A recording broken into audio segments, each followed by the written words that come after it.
तो आइए इस चैप्टर को स्टार्ट करते हैं।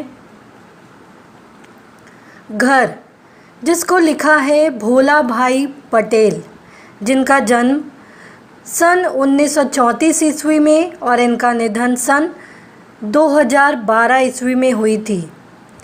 डॉक्टर भोला भाई पटेल गुजराती भाषा के साहित्यकार हैं। गुजराती भाषा के साहित्यकार हैं। उनका जन्म महेसाणा, गुजरात निकट सोजा गांव में हुआ था। इनका जन्म गुजरात के महेसाणा निकट एक सोजा गांव है, वहाँ पे हुआ था। बनारस यूनिवर्सिटी से हिंदी, संस्कृत और प्राचीन भारतीय संस्कृत के विषय में बीए की उपाधि प्राप्त की थी।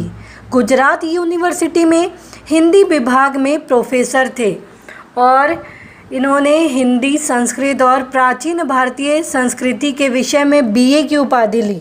इसके बाद गुजरात यूनिवर्सिटी में हिंदी विभाग में ये प्रोफेसर भी रहे।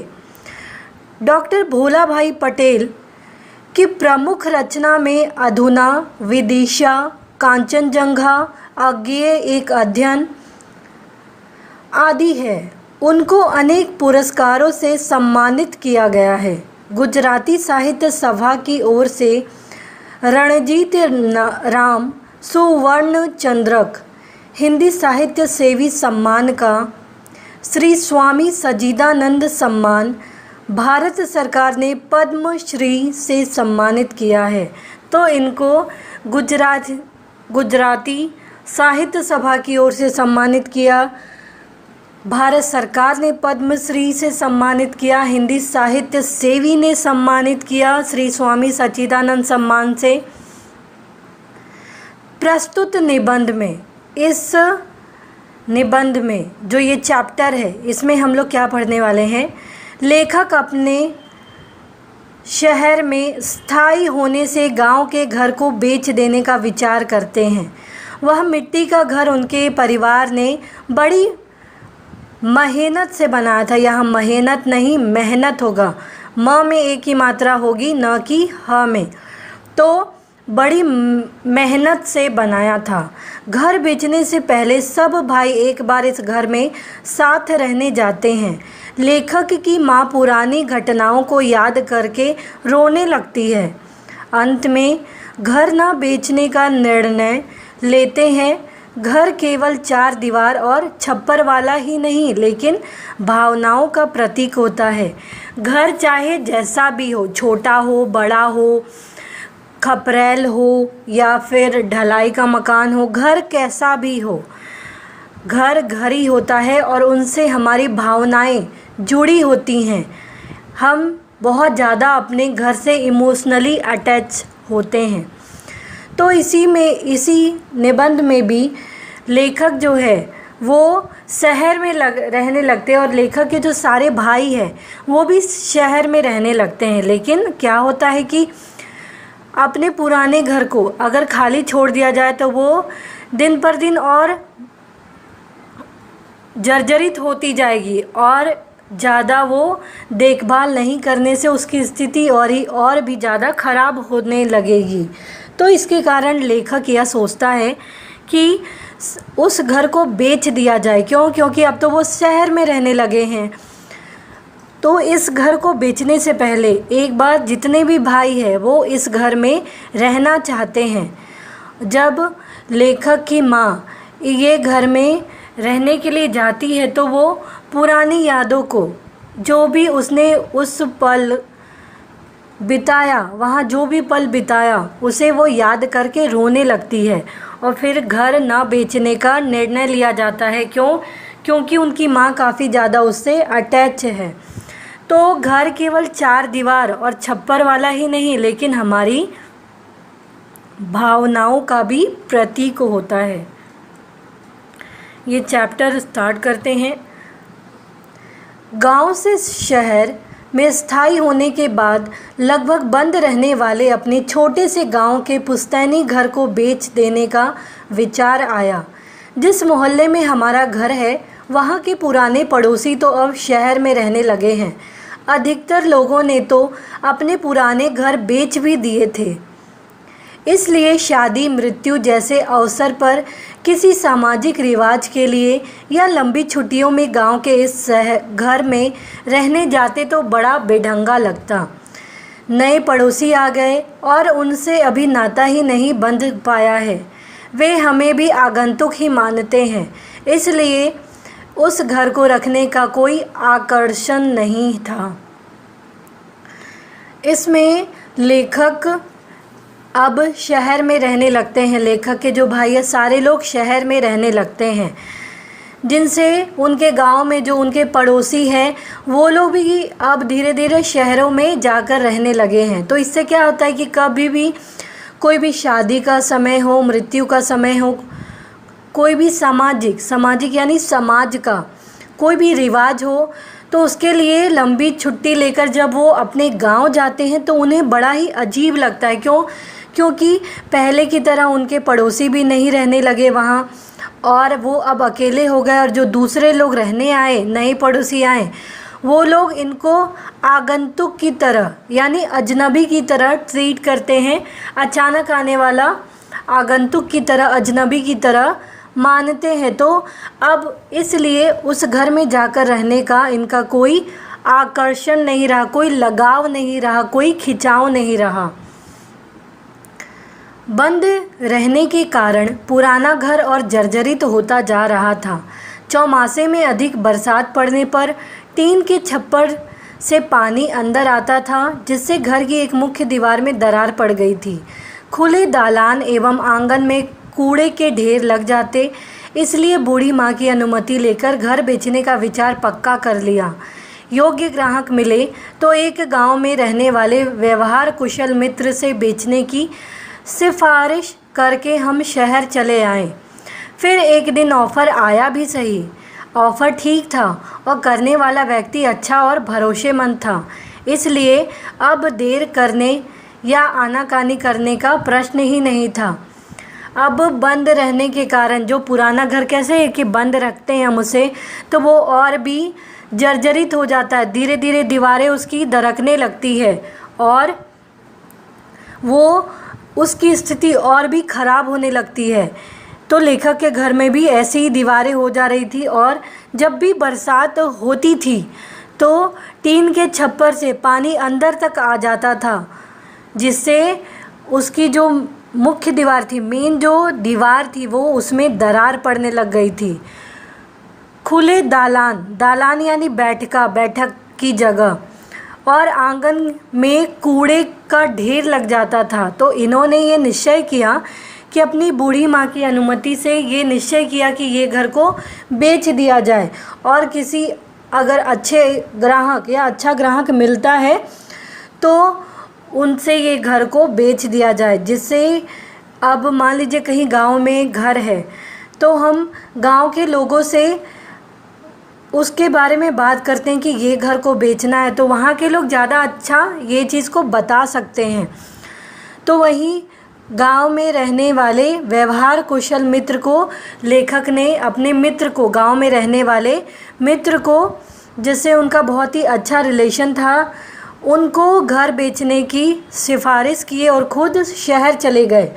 और एक दिन घर के लिए अच्छा ऑफ़र आया भी, और जो इंसान ने ऑफ़र दिया वो व्यक्ति काफ़ी अच्छा और भरोसे लायक भी था, इसलिए अब आनाकानी ना नुकुर करने का कोई सवाल ही नहीं उठता था।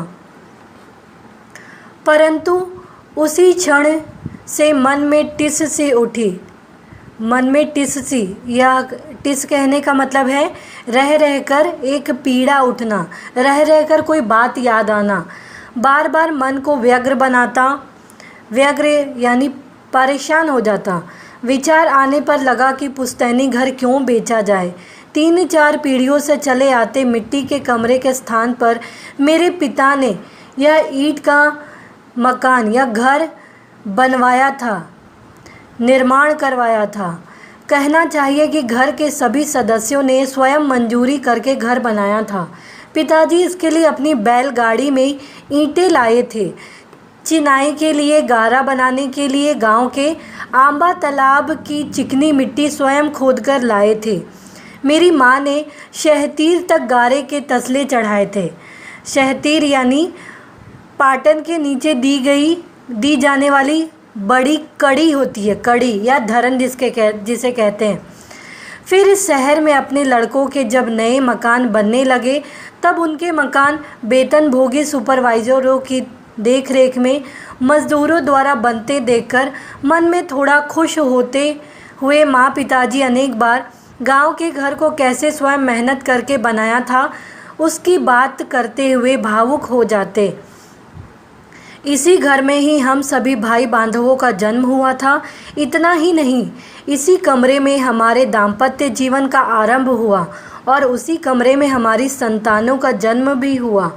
जीवन में जो अनेक अच्छे बुरे प्रसंग आए, यह घर उनका साक्षी है।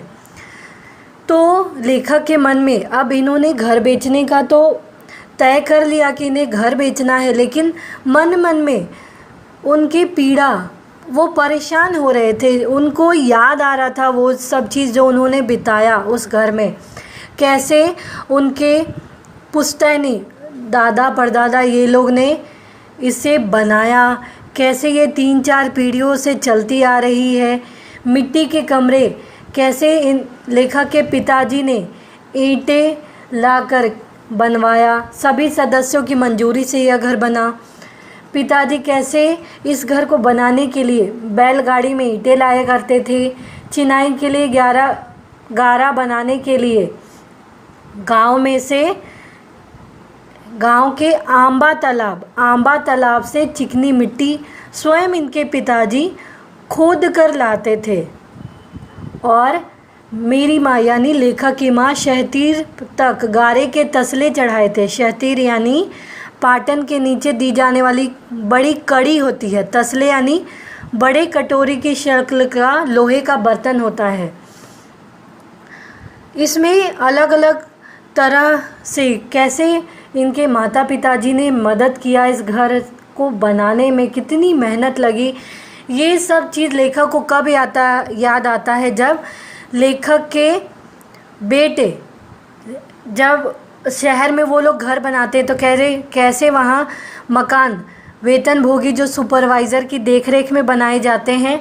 तो उन सभी चीज़ों को देखकर लेखक के माता पिता को भी वो चीज़ याद आता है, वो पल याद आता है कि कैसे उन्होंने अपने गांव के घर को भी कितनी मेहनत से और खुद से मेहनत करके कैसे बनाया है। और उसकी बातें करते वो इमोशनल हो जाते हैं, भावुक हो जाते हैं।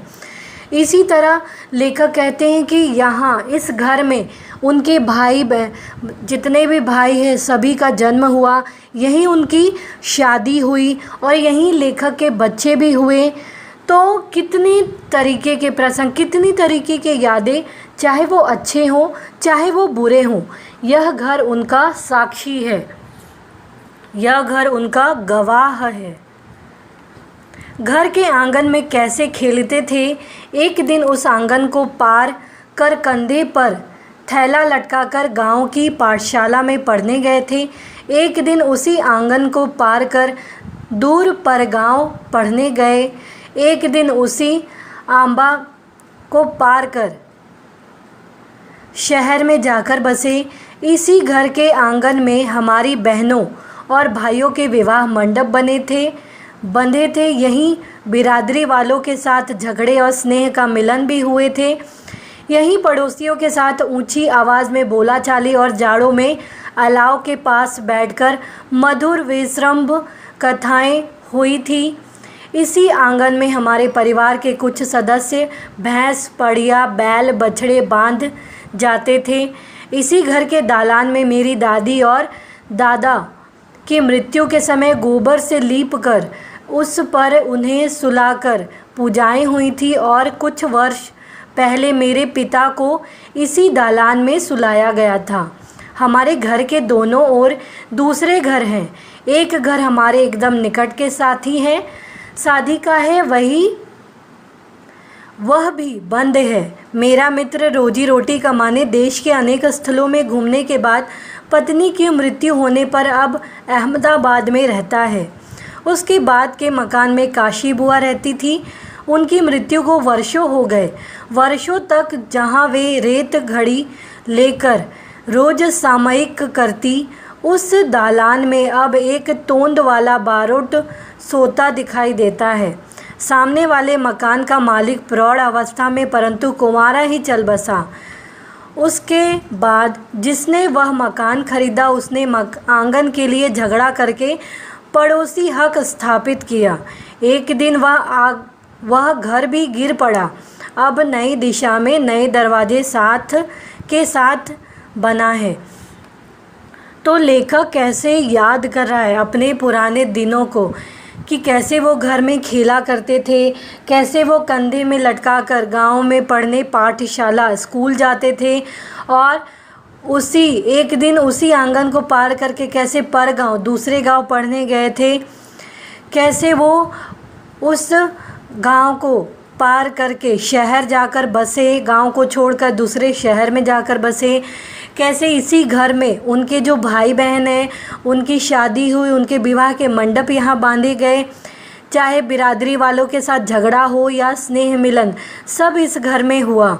यहाँ पड़ोसियों के साथ लड़ाई झगड़ा हुआ, ऊंची आवाज़ में बोलाचाली भी हुआ। जाड़ों के समय बैठकर मधुर विश्रम कथाएं हुई। विश्रम कथा यानी प्रेम कथाएं, प्रेम से रिलेटेड कथाएं, कहानियाँ। इसी आंगन में हमारे परिवार के कुछ सदस्य भैंस पड़िया बैल बछड़े बांध जाते थे।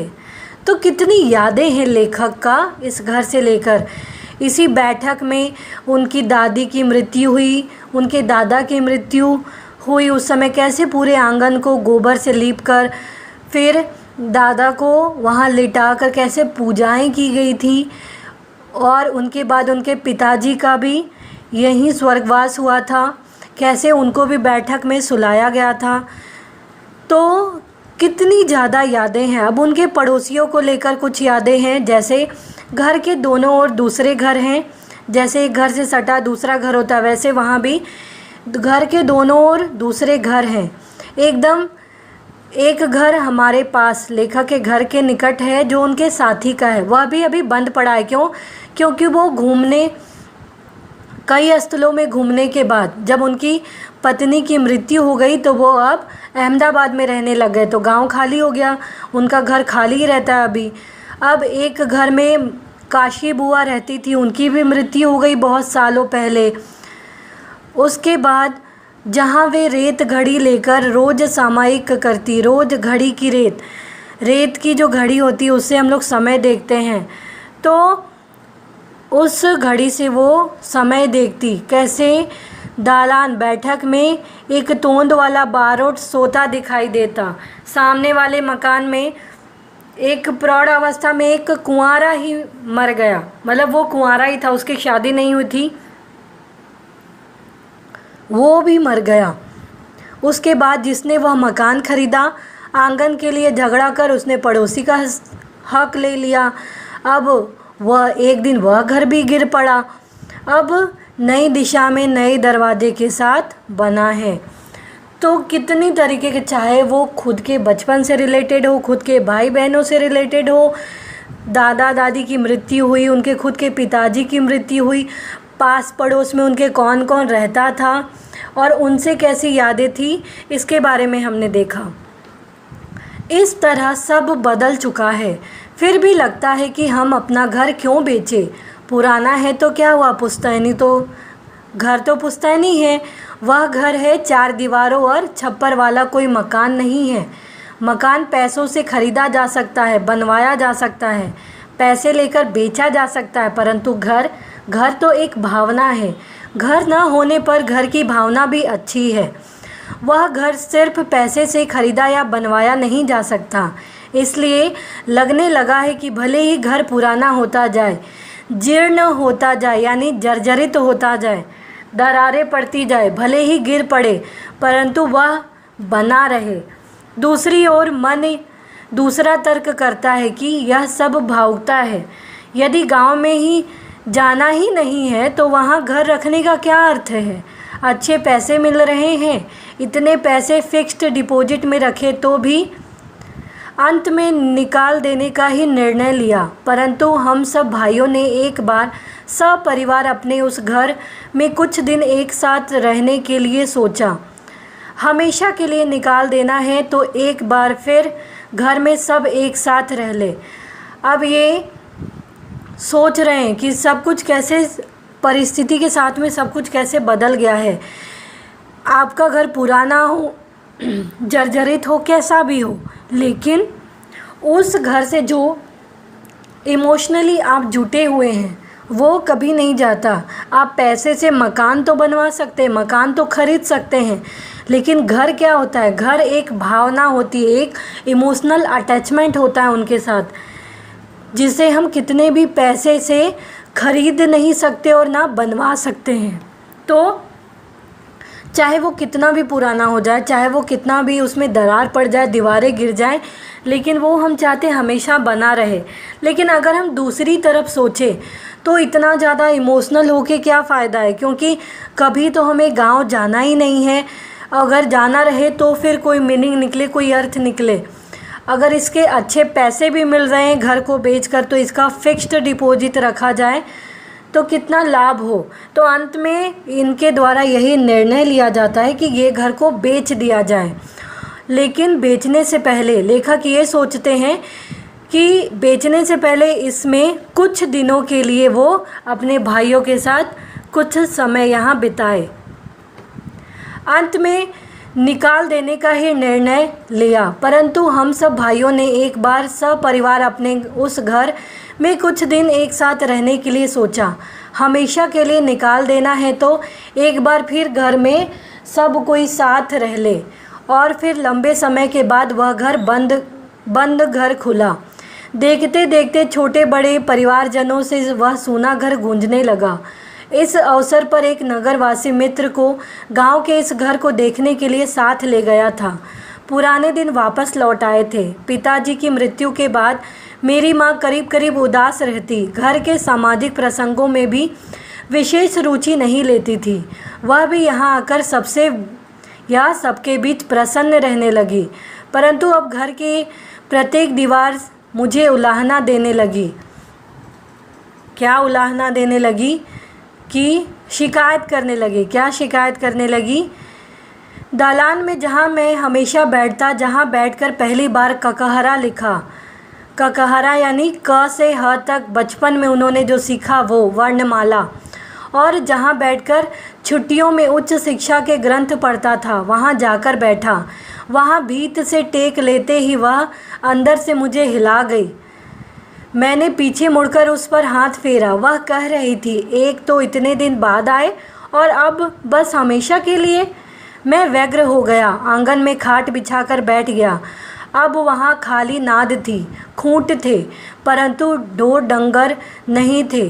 परंतु उस ओर देखते ही मानो वे सब एक साथ रंभाने लगे, यानी एक साथ गाय बैल की तरह बोलने लगे कि मैं एकदम खड़ा हो गया, शून्य आँखों में भरा हुआ आंगन देखता रह गया। घर की यह खपरेल कितने सारे चौमासा में इसका संगीत सुना है। यहाँ तोरण के बीच नीचे मेरी बहन विवाह मंडप में बैठी थी और यहाँ दादी दादा और पिताजी की अर्थियाँ बंधी थी। ऐसा लगा जैसे मेरा गला रुंध गया है। तो कैसे इसमें इनकी यादें जुड़ी हुई हैं। अंत में ये उस घर को बेचने का निर्णय लेते हैं और सपरिवार वहाँ रहने आते हैं।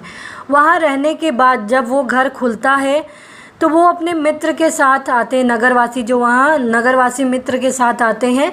और देखते देखते जो उनकी माँ उदास रहती थी, उनके जब पिताजी की मृत्यु हो गई थी, वो भी अब प्रसन्न रहने लगी यहाँ पे। जब लेखक उस घर में गए तो वहाँ की जो दीवारें हैं, वहाँ की जो वस्तु है, वो भी उसे उलाहना, उनसे शिकायत करने लगी घर को बेचने को लेकर कि इतने दिनों बाद आए हो, अब उसे भी हमेशा के लिए बेच रहे हो। यहीं उसने ककहरा, क से ह तक के अक्षर सीखे, वर्णमाला सीखा, अपने उच्च शिक्षा प्राप्त की। तो इन सभी चीज़ को देखकर वो व्यग्र हो जाता, परेशान हो जाता। कैसे वो यहाँ खाट बिछाकर आंगन में बैठता था, सारे जो गाय बैल बछड़े कैसे ये उसके आंगन में बांधे जाते थे। तो एकटक ये जब सब चीज़, घर की जो खपरेल थी, आंगन था, कैसे यहाँ संगीत सुने थे, कैसे यहाँ तोरण बांधकर उनकी बहनों की शादी यहीं विवाह मंडप था, यहीं दादा दादी और पिताजी की अर्थियां बंधी। सब चीज़ सोचकर लेखक का गला भर आया। घर के अंदर के कमरे में गया। बंद जर्जरित कमरा, अधिक मुखर लगा। पिछली दीवार की एक जाली से थोड़ा प्रकाश आ रहा था। एक समय यह कमरा अनाज भरने की मिट्टी की कोठियों और पिटारों से भरा रहता था। वह सब तो कब का निकाल दिया गया, परंतु अभी भी सोने में दही बिलोने का बड़ा मटका और खूंटी पर बड़ी रई लटकी है। मैं यहाँ जन्मा था, मेरी संतानें भी। अब बीच के खंड में जहाँ हम खाना खाते थे वहाँ से होकर फिर दालान में आता हूँ। माँ अकेली बैठी है, सब इस समय इधर उधर है। देखता हूँ कि बूढ़ी माँ रो रही है। माँ को कम दिखाई देता है, कम सुनाई देता है। तो घर के कमरे में जब ये गया तो देखा सारी दीवारें कैसे जर्जरित हो रही है, टूट रही है। दीवार की ओर एक जाली से प्रकाश आ रहा है। कमरा जहाँ वो पहले मिट्टी की कोठियाँ, जहाँ सारे अनाज वो रखते थे, भरा पड़ा रहता था अनाजों से, सब अब कैसे निकाल दिया गया है। कोने में दही बिलौने का मटका पड़ा रहता था। खूंटी पर बड़ी रई यानी मथने की जो होती है उसे रई कहते हैं, मथनी। यहीं वो जन्मा था, उनकी संतानें भी। बीच में कैसे खंड में आकर वो खाना खाते थे। बीच में दालान था, बैठक की जगह। माँ अकेले बैठी थी, सारे लोग इधर उधर थे और उसने देखा कि उनकी माँ रो रही है। माँ को कम दिखाई देता और कम सुनाई देता है। अब अधिक दिन निकाल सके ऐसा भी नहीं लगता। मेरे पास जाकर पूछा, यह क्या, तू रो क्यों रही है माँ? और वह ज़ोर से रो पड़ी। यह घर, बस इतना ही वह आंसू और हिचकियों के बीच बोल पाई। पिताजी के अवसान के समय नहीं रोई थी उतना माँ इस समय रो रही थी। धीरे धीरे हिचकियों के बीच उसने कहा, यह घर मैं जी रही हूँ, तब तक मत निकालो। मैं अब कुछ दिनों की ही मेहमान हूँ, फिर तुम लोग जो चाहो वो करना। परंतु माँ, तूने ही तो कहा था। कहा होगा, परंतु वापस यहाँ आने के बाद नहीं, इसे तुम मत बेचो। उसका रोना बंद नहीं हो गया था। माँ को रोता देखकर मुझे दुख हुआ, परंतु आनंद विशेष हुआ। लगा कि उनका हृदय अभी जीवंत है, उसे अभी जगत में, जीवन में रुचि है। अब तो मान बैठे हैं कि अब तो माँ बस दिन गिन रही है, परंतु घर के प्रति उनका यह गहरा राग, गहरा लगाव। घर निकाल देने की बात को लेकर मेरे मन में अंदर ही अंदर अपराध बोध तो था, परंतु अब तो एक प्रकार की तीव्र कसक उठी। घर को सभी की सहमति से बेचने का निर्णय लिया था। इकरारनामा भी हो चुका था, लेकिन उस दिन से प्रत्येक सदस्य घर की बात निकलते ही मौन हो जाता था। जब सारे लोग घर में आकर रहने लगे तो लेखक ने जब उनकी माँ से पूछा कि तुम क्यों रो रही हो, तो उनकी माँ ने बस इतना ही बोला, हिचकियों कि यह घर, और इतना ही बोलते वो आंसू गिरने लगे और वो हिचकियाँ लेने लगी। बोले, तुम्हारे मतलब लेखक बता रहे कि उनके पिता की मृत्यु के समय भी उनकी माँ इतना नहीं रोई थी जितना उनकी माँ इस घर को बेचने को लेकर रो रही हो। तो लेखक की माँ ने कहा कि तुम इसे नहीं बेचो, मैं जब तक जीवित हूँ, कुछ ही दिन की मेहमान हूँ, तब तक तुम इस घर को नहीं बेचो, फिर चाहे तुम्हें जो भी हो वो तुम करना। तो ये चीज़ सुनकर लेखक को ही बहुत दुख हुआ, लेकिन वो एक तरह से खुश हुए। क्योंकि उन्होंने अपने माँ को जीवन फिर से हंसना, उन चीज़ों को याद करके खुश होना, इस चीज़ को देखा तो लेखक को अच्छा लगा। और घर निकालने से लेखक कह रहे हैं कि उनके मन में भी अंदर ही अंदर ये तो था कि नहीं, गलत कर रहे हैं, घर नहीं बेचना चाहिए। अपराध बोध हो रहा था। इकरारनामा यानी करार पत्र तो रेडी हो गया था, लेकिन जब अब पहले तो सब रेडी हो गए थे घर बेचने के लिए, लेकिन अब जैसे ही बात आती तो सारे लोग चुप हो जाते। इतने में छोटा भाई मकान खरीदने वाले के साथ आया। घर के अन्य सदस्य भी एकत्र होकर माँ के आसपास बैठ गए थे। माँ को समझाने का प्रयत्न करने लगे, हम अधिक सुविधा वाला नया मकान इस गांव में ही बनाएंगे, इसी घर के पैसों से, तुम कहोगी वैसा ही। माँ ने कहा, मैंने इस घर की शहतीर तक ईंटें चढ़ाई हैं, तुम्हारे पिता ने कितनी उमंगों से बांधा है, इसलिए मेरे जाने के बाद भगवान करे कि तुम लोग महल बनवाओ, परंतु यह घर तो। छोटा भाई समय की नज़ाकत समझ गया। उसने मकान खरीदने वाले से कहा, भाई कुछ समय रुक जाओ, यह घर देंगे तब तुमको ही देंगे। मैंने देखा कि हम सबकी छाती पर से एक पत्थर सा हट गया था।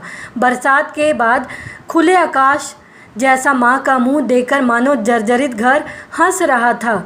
अदृष्ट गृह देवता की प्रसन्नता का यह स्पर्श सभी को हुआ था।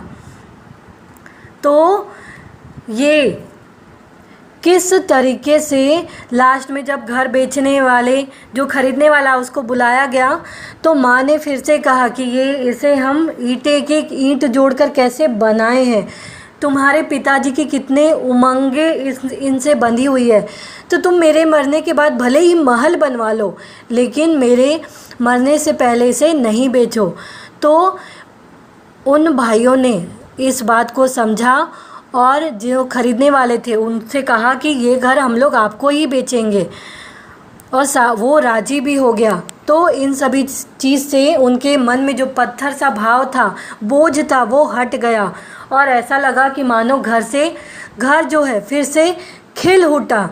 और अदृष्ट गृह देवता यानी जो लुप्त है, जो दिखते नहीं हैं, वो देवता की प्रसन्नता, ऐसा लगा कि देवता प्रसन्न हुए मानो। ये अनुवाद किया है डॉक्टर आलोक गुप्ता में। तो इस प्रकार से हम देखते हैं कि घर चाहे कैसा भी हो, उसकी हालत चाहे कैसी भी हो, हमारे लगाव उनसे हमेशा रहती है, हमारे भावनात्मक लगाव उनसे होती है। हाँ, क्योंकि हमारे बुजुर्गों ने काफ़ी मेहनत से उन घर को बनाया है, उनका मोह कभी नहीं जाता उनसे। तो इसी चीज़ को लेखक ने इस निबंध के माध्यम से प्रस्तुत किया है। उम्मीद है आपको ये चैप्टर समझ में आया होगा। तो प्लीज़ आप इस वीडियो को लाइक करना, सब्सक्राइब करना न भूलें। Thank you.